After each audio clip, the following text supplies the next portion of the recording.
Централниот одбор на СДСМ донесе одлука да ја поддржи преговарачката рамка согласно последниот француски предлог.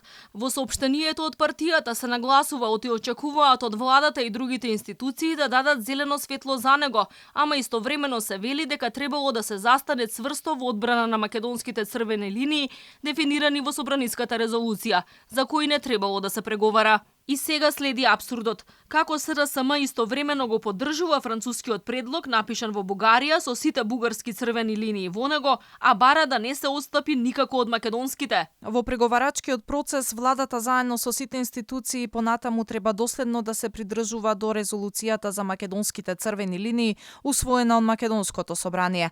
Нашата земја е пред многу важна одлука за нејзината иднина и остварување на уште една стратешка цел – отворање на преговорите со Европската унија со зачуван и обезбеден македонски јазик во ЕУ.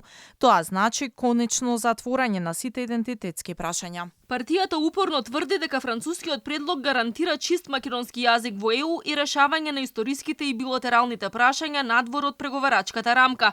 Сепак останува нејасно како СДСМ планира да не се дозволи да се преминат македонските црвени линии содржани во веќе изгласаната резолуција од собранието лани, кога францускиот предлог ги содржи сите бугарски барања. Македонските црвени линии предвидуваат заштита на просторниот и временскиот континуитет на македонскиот јазик и неговите дијалекти, македонскиот идентитет кој својот легитимитет го заснова на повеќе вековни традиции, инклузивен однос, а не ексклузивно присвојување на историјата и традицијата, процесот за евроинтеграција да продолжи во духот на меѓусебно почитување, да се применуваат општо прифатените меѓународни конвенции и декларации на Обединетите нации за правото на самоопределување и да се почитува безусловно слободно изразената волја на македонскиот народ, неговата етничка и духовна посебност. При крајот на јуни Бугарското собрание усвои декларација во која земјата ги наведе условите под кои го прифати францускиот предлог. Во неа беа додадени уште 4 барања: ефикасно имплементирање на договорот за добрососедство,